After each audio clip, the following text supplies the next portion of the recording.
Welcome to Message Received, the segment of Big Red Lazor where we answer your questions that you dropped in the boxes below on any of our videos on YouTube, on the Top 5, the Terror Show, the turn-based videos, 5 Good Reasons Why, and of course here at Big Red Lazor and Message Received. I'm TamTu. I'm Viet. And I'm Danica. And these guys are not Tim and Katarina, of course. Tim and Katarina are separately. They're off today.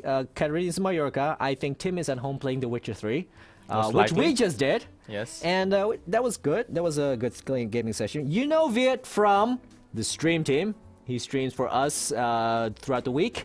And he's also the chat moderator. And Danica, of course, is my lovely, lovely turn-based host. And now it's her turn to answer some questions, which I'm going to start off with right now. Mad Mao 1992. I was thinking that some of the newcomers might want to know some inside information. What country do you come from? Where are your origins? This includes the Mysterious Voice Over Lady. How do you get a job with Zoomin? And how long have you guys been working there? Lots of love from the Norwegian Vikings. Slams a heart-shaped axe in the table. We already lost the table, so careful. So, Viet, what country do you come from and what are your origins? Well, I am Dutch, but my country of origin is Vietnam. I was born there, and I grew up there as well with my parents.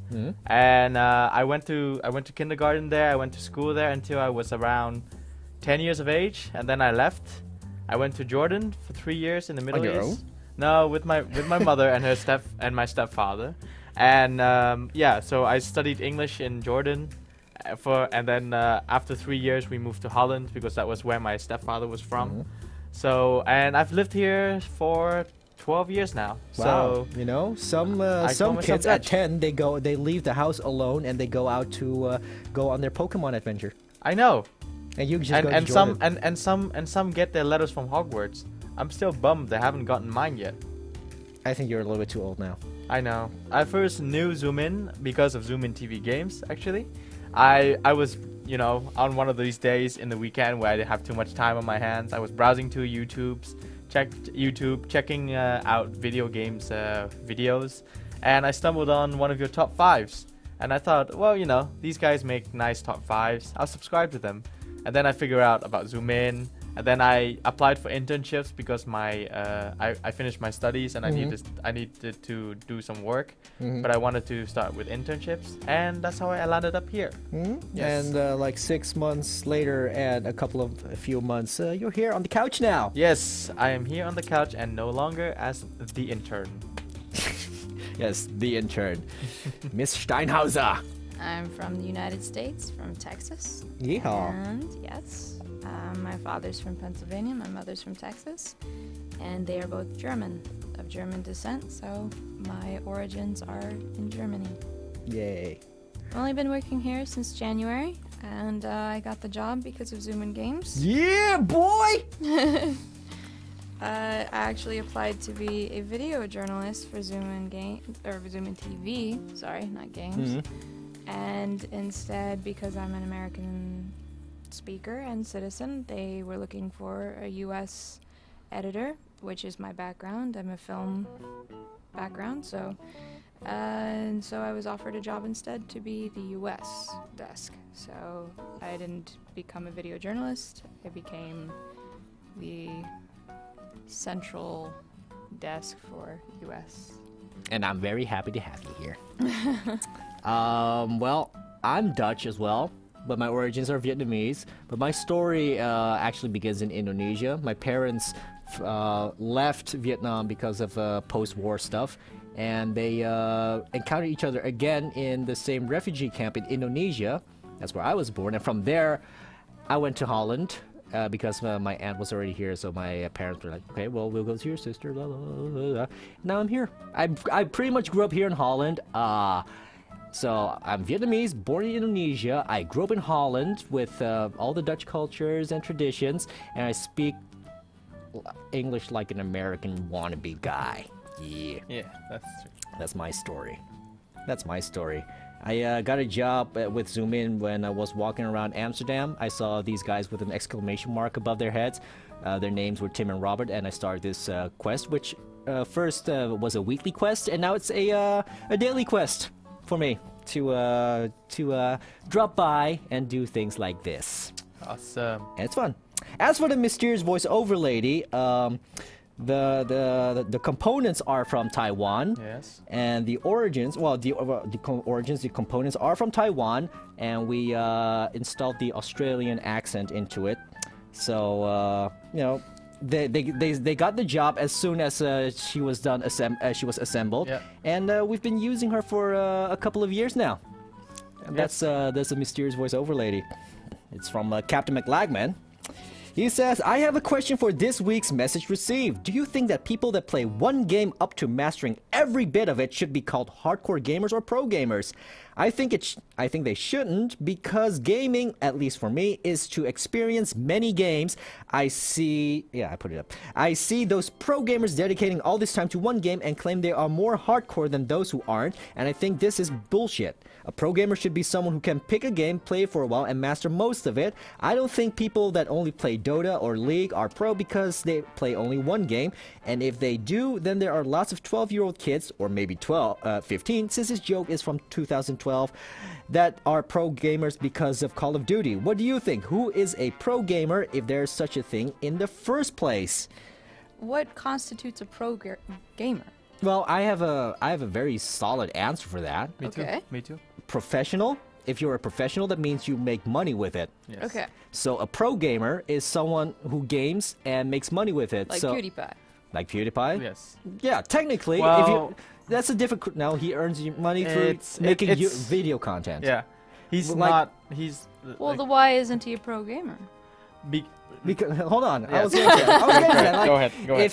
If your livelihood is comprised out of playing games, Okay. he makes videos and makes money videos. But if you're like, if you participate in tournaments and the earnings you win, you get from that, that's your income, then you are a professional gamer. Okay. That's how I see pro gaming.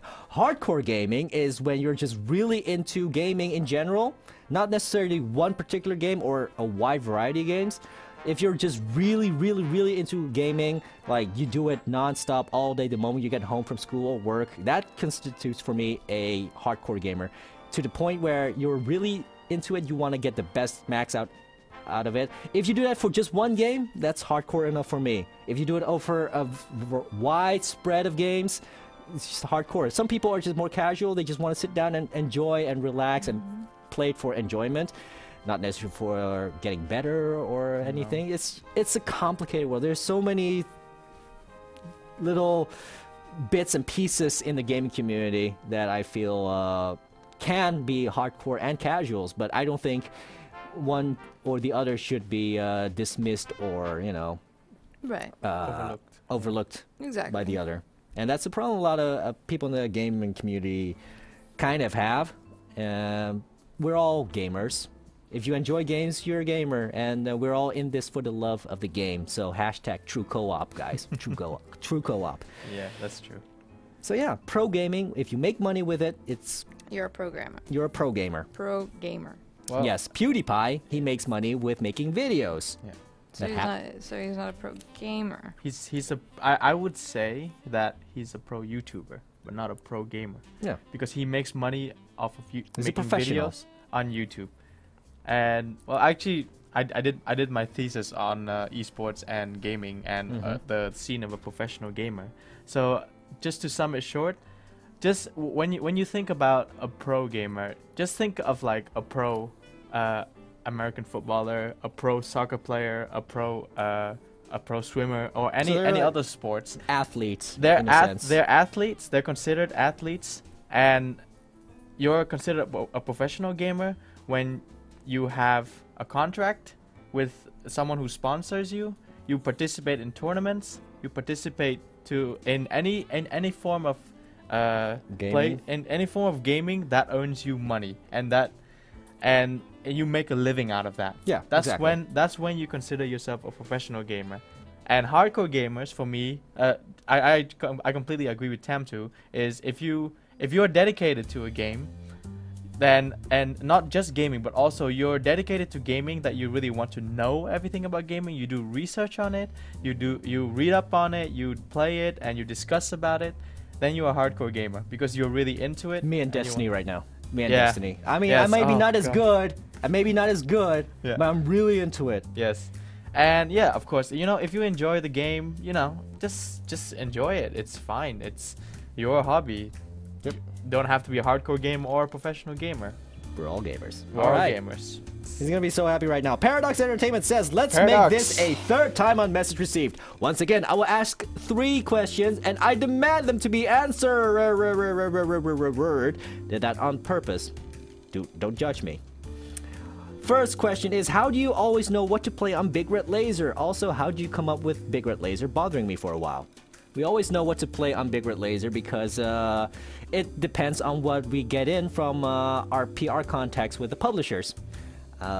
We try to get the newest games as soon as we can, if they have it available. So that's why we were playing The Witcher 3 this week, since it came out. I was streaming Destiny House of Wolves myself, since it also came out this week. But, you know, had Witcher not come out this week, then I probably would have done Destiny House of Wolves this week on Big Red Lazor. Or, depending on the people that show up, we also decide what's a good co-op game. So if like there are 4 people, that's like the perfect opportunity to play Towerfall against each other, true. or Smash Bros, or Mario Kart, or Mario Party. He's still going on about that. As for how did you come up with Big Red Lazor, you're gonna have to ask Robert. I think that was one of the first things that came up when they wanted to live stream. He was like, "What's cool? Lasers are cool. Yeah, big red ones." We should call it Big Red Lazor. No. Big Red Lazor. That's how I imagine how it went. And now, it's there. Yes. Big Red Lazor. Big Red Lazor. His second question is, do you have to have 1,000 views on your channel to become a partner? I know it says that, but I'm too much of an unpopular guy to generate that kind of views. Believe in yourself! Yes. Work on your channel, and, you know, if you get the views, then that means you're not unpopular anymore. Every single successful YouTuber started off unpopular. So you just gotta work on that and really try to do it, and you will get there. If you really believe in yourself, you'll get there. Bureaucracy also. It's Bureaucracy. rules. It's not really something that we as we hosts have an influence on. It's bureaucracy. And 3, what program did you use to create the Mysterious Voice Over Lady? Well, I explained it where her hardware came from, but we also have an IT department that does programming. They make the website, they make the assets, the graphics, the leaders for all the Zoomin TV videos, and the app. So, you know, that's something you're gonna have to. I think they work in Flash. They program well, the website stuff, app stuff, mostly Java and HTML5, but the Mysterious Voice Over Lady is a little bit more complicated. Something I can't answer. I'm more a designer, not a programmer, so there's that. And P.S. I challenged TamTu to list in order all the Marvel movies from the first Spider-Man by Sam Raimi. Bet you can't do it, TamTu. Ha, cough, cough, damn it. Well, I'm gonna negate that because the first Marvel movie that came out was X-Men. Oh. The first X-Men movie came before Spider-Man, and that movie by Fox. Did he request Sam Raimi though? Huh? What did he request about Sam Raimi? That I list all the Marvel movies in order from the first Spider-Man. So, you know, okay, X-Men, then came Spider-Man, then X-Men X2, Spider-Man 2, Hulk, the first one by Ang Lee. Then I'm kind of on the fence whether X-Men 3 came first or Spider-Man 3 came first. Both were pretty crappy. Yeah. And then there was Wolverine, or X-Men Origins Wolverine. Yeah. That was terrible. Horrible. Yes. That was terrible. And I think that was around the time when Marvel started building up their cinematic universe. starting with Iron Man, followed by Incredible Hulk with Edward Norton as Bruce Banner this time. Then came Iron Man 2, Thor, Captain America the First Avenger, Avengers, Iron Man 3, Thor the Dark World, Guardians of the Galaxy, Avengers 2, Age of Ultron. I get the feeling I'm missing one. Well, okay, then there's also X-Men First Class. Oh, yeah. And yeah. Days of Future Past, but that's That's true. Fox. Yeah. And of course, Amazing Spider-Man 2. And Yeah, I don't count them. Yeah. Well, and It's then still pretty good. yeah, You- and you then got it right first up next after Age of Ultron, of course, Ant-Man. Yeah. Freaking Ant-Man! I'm so Ant-Man. psyched. I love Paul Rudd. Paul Rudd is so much fun. I can't wait Rudd's for my Ant-Man. buddy. I can't wait for Ant-Man. And then Captain America Civil War, which is basically Avengers 2.5. And I could go on and on and on, but I think challenge cleared. Boom. That was amazing. Boomerang That was back, so dude. This- good. Captain America has a shield. I have my cards. Yes. I have my cards. And he has 2 of them. Yes. Dual wielding. All right, the next one is from Georgia Bailey. If she's around, I think she dropped by for a little bit. Yeah. Okay, here's my second attempt of message received. Who is your favorite antagonist in movies and games? In the world of films, my fave is Benedict Cumberbatch for his portrayal of both Smaug and Khan. When it comes to games, my fave is either Giovanni in the original Pokemon games or Darth Malik from Star Wars Knights of the Old Republic.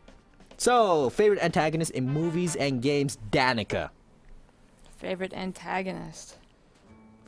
But okay. Alright. The Dark Crystal, the Skeksis. All right. And in games? And in games, Bowser. You're giving him more materials to salty. go by. Oh. All these flavors of ice cream, and you have Yeah. to choose salty. Yeah. Viet.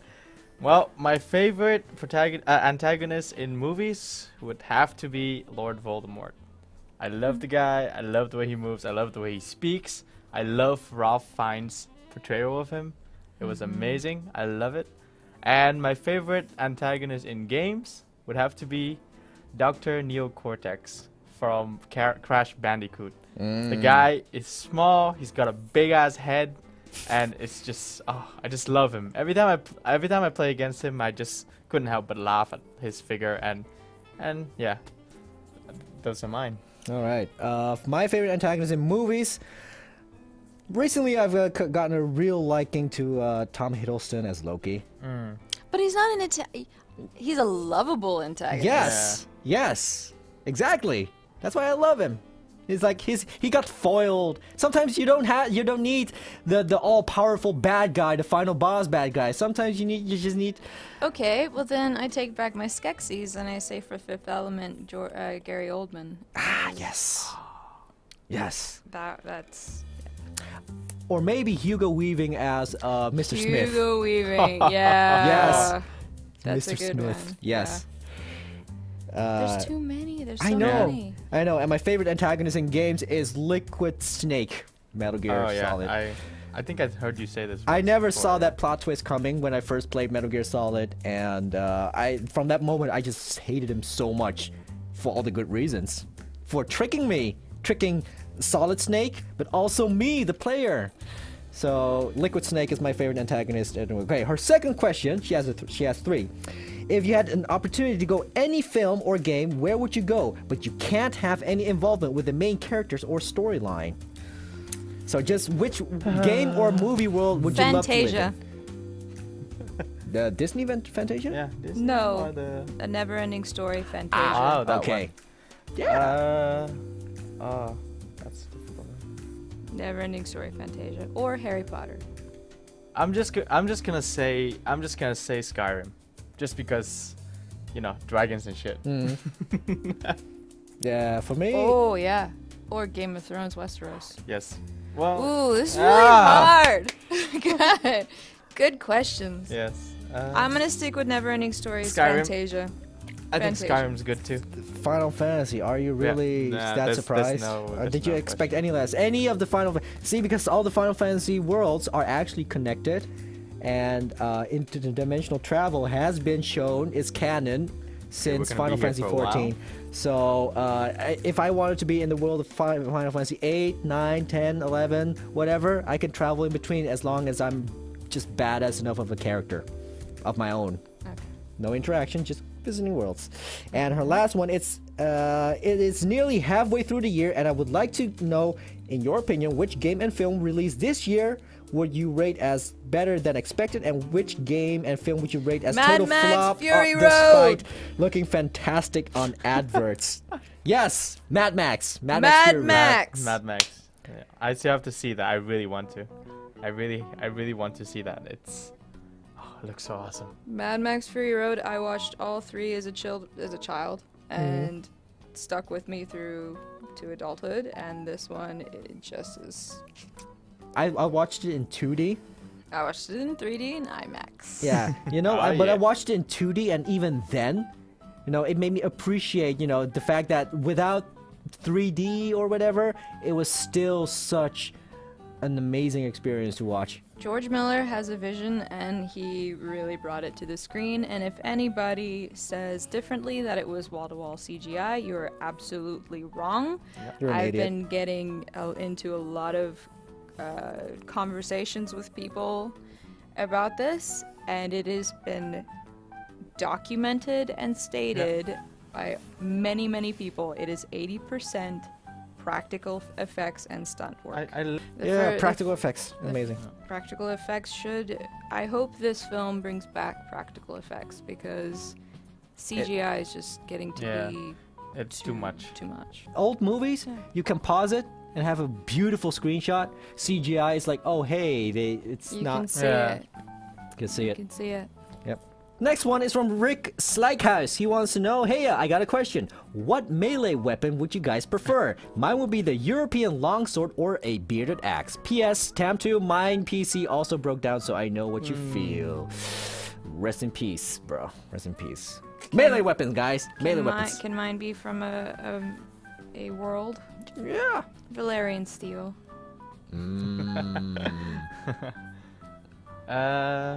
You know, not many people would say this, but I'd have to go with a mace.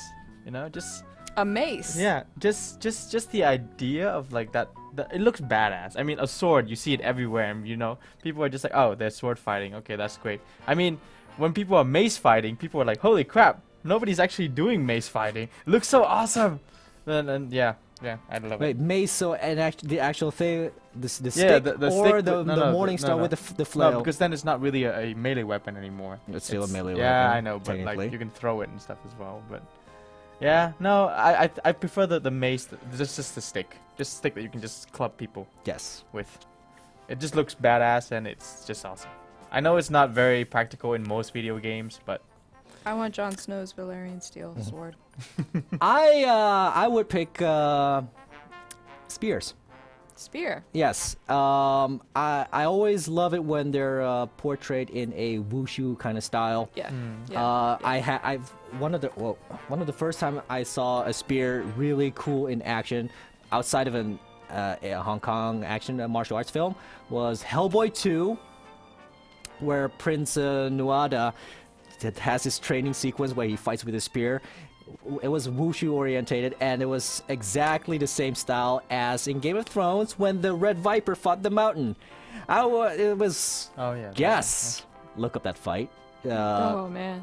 Yeah. It was so intense, but the way he uses the way that he spear, plays with it, it's like amazing. I love it. Yeah. I love it. I love that style, the range, and all the fancy moves you can do just with it. that scene was just amazing as well, because you can completely see the two totally different style of fighting. You have him dancing around with the spear, and then you got the Mountain who's just like whoa, and then with He's a a big rock. sword and Yeah. everything. Yep. D-Wolf Lycanus. Unless this was asked on the show before, let me try again. If there was any game you want to see as an animated movie, what would it be? And how many sequels of it would you want of it, depending on how good the adaptation is? I think Okay, so- I think the last part goes for everything. As long as the adaptation is Yeah. good, you want as many sequels Yeah. as possible. But But we're just talking animated movies or like live action movies? Animated movies. Okay. You know, I think for me it's both animated and live action. Live action would be so awesome. BioShock. I love the world of BioShock. I just love how it's portrayed. I love the characters in it, and Infinite. The BioShock Infinite. Yeah, that was a little bit meh because I prefer the world of Rapture to the flying city. I forgot the name. Columbia. Yeah. But yeah, it's just the setting, the location. It looks creepy. It looks amazing, and I would love to just see a series of it. Like, doesn't matter if it's animated or live action. I would definitely love it. And as to how many seasons, well, yeah, you know, if it's good, as many seasons as possible, of course. Yeah. Mine would be I'm forgetting the title, but it's the Japanese game with the camera obscura. Fatal Frame. Fatal Frame, thank you. Fatal Frame, Crimson Butterfly. Because that's the game that got you into that made you decide to Go to Japan. go to Japan. But I think that the storyline was very well done as well. So it would translate well into a film. Well, my obvious answer would be Final Fantasy, but That's already...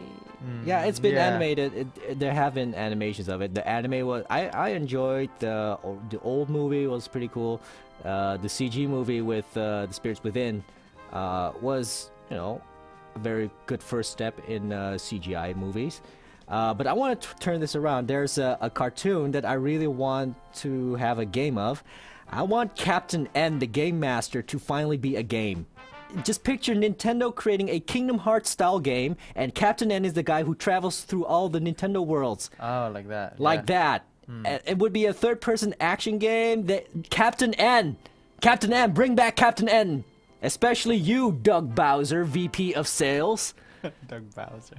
Nintendo of America has a new Vice President of Sales, and his name is Doug Bowser. Amazing. That's just perfect. I feel sorry for the other guy who was in line for that job and lost it because he was, despite being more qualified, he didn't have the name. I'm sure that's how it went. Pew, pew, pew, pew. That takes care of all the messages received this week for the show. You know how it works? Put one in the comments below. Next week, Tim and Katarina should be back, so you can, if you have any specific questions for them, feel free to leave them in the box below. Otherwise, any questions, gaming, movie, geekery related, you know, we're all geeks here. And leave them in the box below. We're here every Friday during Big Red Lazor at 1 p.m. The video itself is always up on Sunday. So, yeah, that's it for message received. We'll be back next week. I'm TamTu. I'm Viet. I'm Danica. And I'm going back to the chat.